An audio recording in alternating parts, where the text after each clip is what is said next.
గమనించావా ఆడిని ఎంత ఇంటెలిజెంట్గా వెనక్కి పంపించేశాను. ఏంటి చూస్తున్నావు? ఇక్కడ వాటర్ స్ప్రే ఉండాలి సార్. యాక్చువల్లీ ఇదేనా? ఏం చేస్తున్నావు? పూల చొక్కా వేసుకుంటారు కదా, పూలు ఎండిపోకుండా ఉంటాయని. ఎటకారమా? మరి కిడ్ సార్, ఇన్ని ఇన్సిడెంట్స్ జరిగినా ఇంకా మీరే ఇంటెలిజెంట్ అనుకునేలా వారు అనుకున్న పని మీతో చేయించారు. వాడేమనుకున్నాడు? వెనక్కి చూడండి ఒకసారి.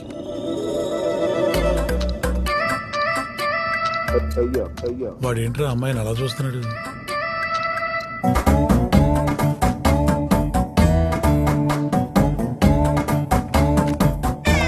ఏంటి? విలేజ్ ప్రాబ్లమ్స్ గురించి డిస్కస్ చేద్దామని.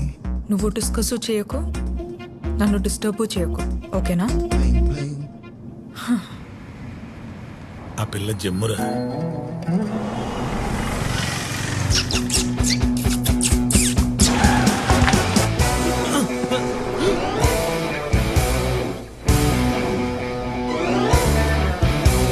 ఏంటి?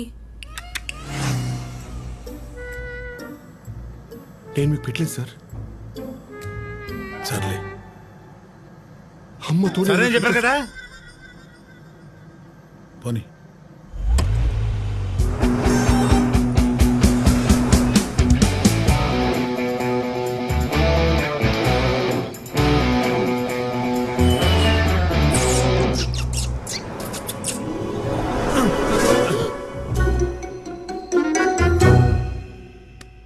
ఏంటి మీ ప్రాబ్లం? అమ్మాయి జమ్మురా, అందుకే సాపరిస్తున్నాడు. జెమ్స్ ఇంకా టన్నల్స్ ఏం లేవుగా? ఇంకొకటి ఉంది సార్.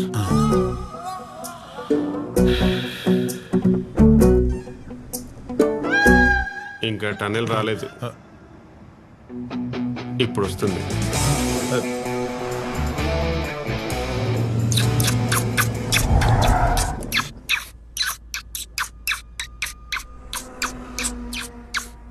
వేలు అరిగిపోతే ఆఫ్ అని చెప్పండి సార్.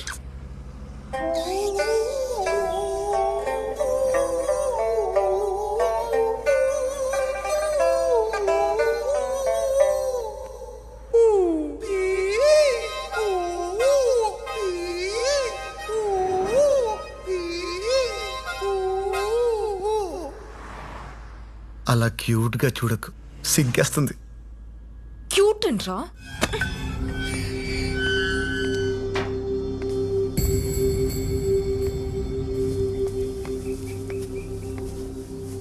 అయ్యా, రాజుగారిని ఒక్కసారి. రాములు చెప్పినా మళ్ళీ మళ్ళీ వస్తే ఎలా? ఆయన మనసు ఏం బాలేదయ్యా. అది కాదయ్యా, ఒక్కసారి. ఇబ్బంది పెట్టకు, వెళ్ళిపో.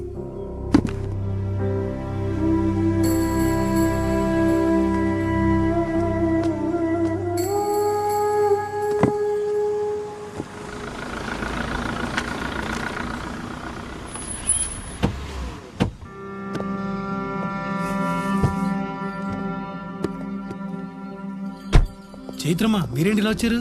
రామరాజు గారిని కలుద్దామని. ఉన్నారు, పదండమ్మా. చెప్పమ్మా. సార్, సింగన్నపాలెం వాళ్ళు మన కంపెనీతో అగ్రిమెంట్ క్యాన్సిల్ చేసుకున్నారు. ఏం జరిగిందో తెలుసుకుందామని. ఇప్పుడు తెలుసుకుని ఉపయోగం లేదమ్మా. వాళ్ళు ఫీల్డ్ సైన్స్ వాళ్ళతో అగ్రిమెంట్ చేసుకుంటున్నారు. ఫీల్డ్ సైన్స్ వాళ్ళతోనా? అదేంటి సార్? ఈ సాలు పంట చాలా బాగా పండింది. ఎప్పట్లాగే భీష్మ కంపెనీ లారీల్లోనే పంటంతా ఎక్కించి పంపించారు.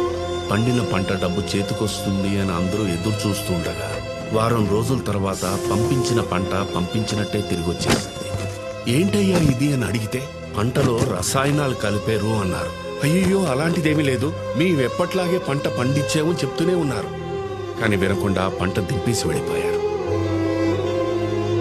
వారం రోజుల తర్వాత తిరిగి వచ్చిన పంట కదా, కూరగాయలన్నీ కుళ్ళిపోయినాయి. కడుపు మంటతో ఉన్న రైతులు మీ కంపెనీ మొహం కూడా చూడకూడదనుకున్నారు. అప్పుడే ఆ ఊరి సర్పంచ్ అదే అదును అనుకున్నాడు. ఇలాగే ప్రతిసారి పండించి గాల్లో దీపం పెట్టి ఆడు కొంటాడా లేదా అని ఎదురు చూస్తారా? మనందరి బాగు కోసం ఫీల్డ్ సైన్స్ కంపెనీతో 2 రోజులు అగ్రిమెంట్ చేయిస్తా. భీష్మ కంపెనీ వాళ్ళు ఇచ్చేదానికన్నా ఎక్కువ డబ్బులు ఇప్పిస్తా. పురుషోత్తం, ఏంటయ్యేది? ఏదో ఒక్కసారి పొరపాటు జరిగింది కదా అని దాని ఆసరాగా తీసుకుని నీ స్వార్థం కోసం ఈ భూమిని తాకట్టు పెట్టద్దయ్యా. మీ అందరి తరఫున నేను భీష్మ గారితో మాట్లాడతాను. నాకొక్క అవకాశం ఇవ్వండి, ఇప్పుడే ఫోన్ చేస్తాను. ఏమండి రాజుగారు, ఏదో ఒక్కసారి తప్పు జరిగిందనే అంత తేలిగ్గా అంటారేంటండి? ఈ మాటకి నేను కాబట్టి ఊరుకున్నా. అదే కడుపు కాలిన రైతులైతే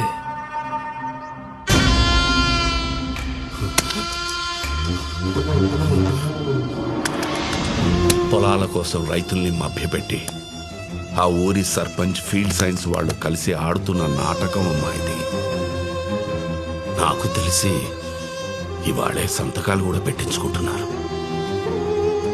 భీష్మ గారికి తెలిస్తే ఈ వయసులో ఈ గొడవల మధ్య ఎక్కడొచ్చేస్తారో అని ఫోన్ కూడా చేయలేదు. పదండి సార్, అక్కడికి వెళ్దాం. కాసేపు బయట ఉంటావా ప్లీజ్? చైత్ర, నేను చెప్పేది విను ప్లీజ్. ప్లీజ్.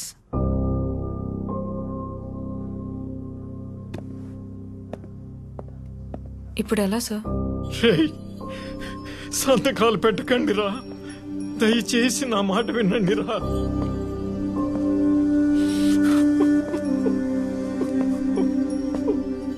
తాత, ఎందుకు ఏడుస్తున్నావు? ఇంకా సేపట్లో బతికే తెల్లారబోతా ఉంటే ఏడవక ఏం చెయ్యను బాబు. 7 ఏళ్ల క్రితం నా కొడుకు పొలంలో పురుగు మందు పిచికరిసేత్తూ ఊపిరాడక చచ్చిపోయాడు. నా కొడుకులా ఏ కొడుకు సావకూడదని, భూమి తల్లి ఈసంగా మారకూడదని మా ఊళ్ళో మొట్టమొదటిసారి సేంద్రియ వ్యవసాయం మొదలు పెట్టారు బాబు. మెల్లంగా ఊళ్ళో వాళ్లను మార్చి పురుగు మందన్నదే లేకుండా ఊళ్ళో నుంచి తరిమి కొట్టారు. ఇన్నేళ్లకు తిరిగి ఆ మహమ్మారి ఊళ్ళో అడుగు పెట్టబోతోంది. మీ ఊరెక్కడ తాత?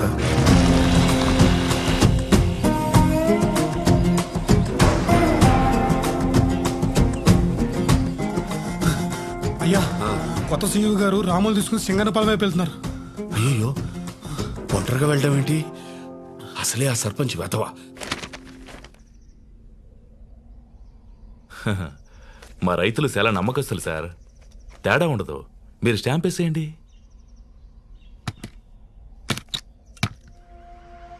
తూర్పు రాములయ్య.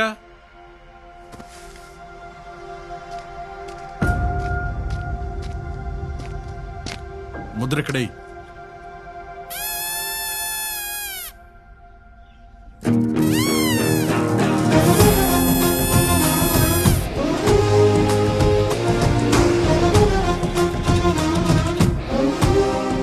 ఎవడాడు? భీష్మ కంపెనీ కొత్త సీఈఓ. టీవీఎస్ 50 మీద ఎంత దూరం వచ్చాడా?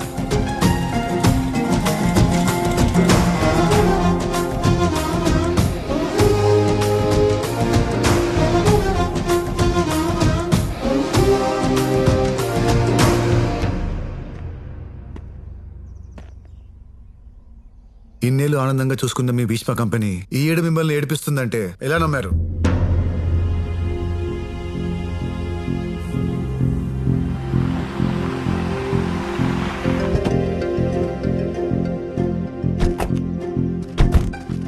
భీష్మ గారి గురించి నాకన్నా వాళ్ళకన్నా మీకే బాగా తెలుసు.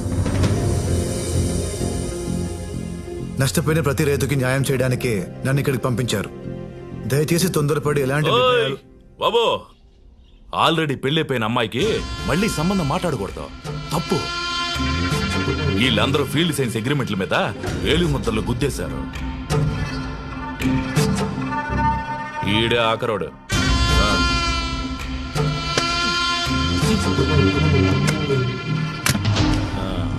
ఇక నుండి 10 ఏళ్ల పాటు ఈ పొలాలన్నీ ఏళ్ల చేతుల్లోనే ఉంటాయి. అయిపోయిందమ్మా, అంతా అయిపోయింది.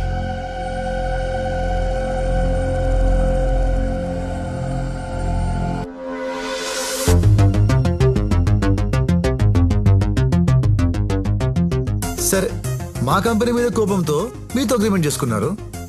మీ కంపెనీ నచ్చకపోతే క్యాన్సిల్ చేసుకుంటారు. ఏంటి క్యాన్సిల్ చేసుకుంటారా? వాడు కళ్ళద్దాలు తీశారంటే చాలా డేంజరు. మనకా? కాదు వాడికే. రైతులకు రూల్స్ పెట్టకుండా ఉండటానికి మేము మీలాగా తెలివి తక్కువ అనుకుంటున్నారా? 10 మంది లాయర్లతో పక్కాగా రాయించాం అగ్రిమెంట్. ఏమీ చేయలేరు. మేము కోర్టుకు వెళ్తాం సార్. అబ్బా, ఈ క్లాజుల మీద సంతకం పెట్టాక సుప్రీం కోర్టుకి వెళ్ళినా షటిల్ కోర్టు అంత ల్యాండ్ కూడా రాదు. ఇది చాలా అన్యాయం సార్. ఇదేం అన్యాయం? అసలు అన్యాయం అంటే ఏంటో చెప్పనా? చుట్టూ మనోళ్లే. అసలు వీళ్ళు పంపించిన పంట మీ కంపెనీ దాకా రాలేదురా. మీ ఎగ్జిక్యూటివ్ను కొనేసి మధ్యలో లారీలు ఆపేసి మా గోడంలోనే ఉంచేసి వారం తర్వాత వెనక్కి పంపించాం.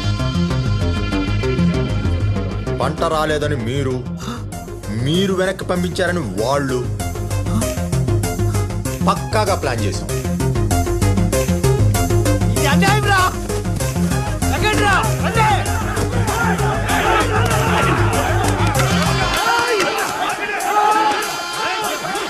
సర్దేయండ్రా, సార్ సిటీ దాకా వెళ్ళాలి. ఒక్కడు కూడా బయటికి వెళ్ళడు. అయ్యయ్యో, సంతకాలు చేసేసాం, వేలిముద్రలు వేసేసాం, ఇప్పుడు ఎలా అని ఎవ్వరూ బాధపడకండి. ఎందుకంటే మీ అగ్రిమెంట్లతో ఇక్కడి నుంచి ఒక్కడు కూడా బయటికి వెళ్ళడు.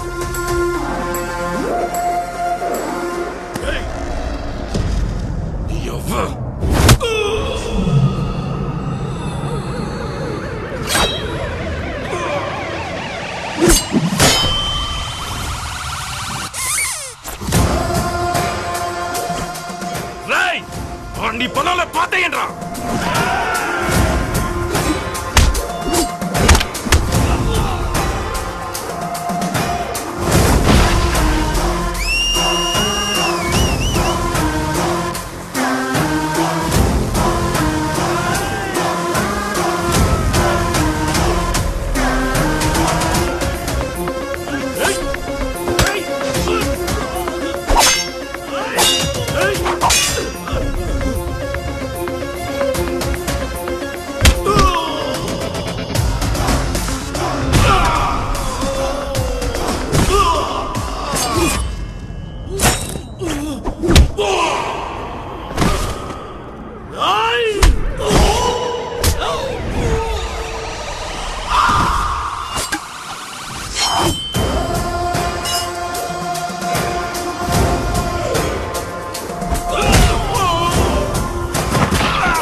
చెవులు మూసుకున్నావేంటి?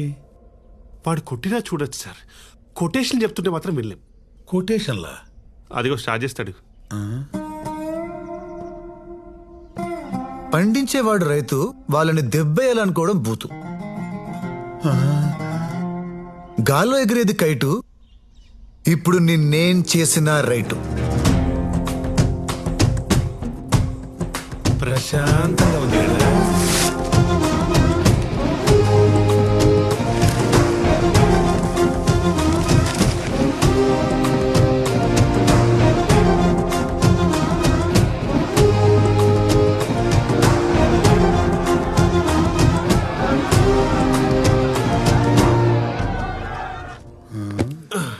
ఆఫీస్లో హీరో అయిపోయాడు, విలేజ్లో కూడా హీరో అయిపోయాడు.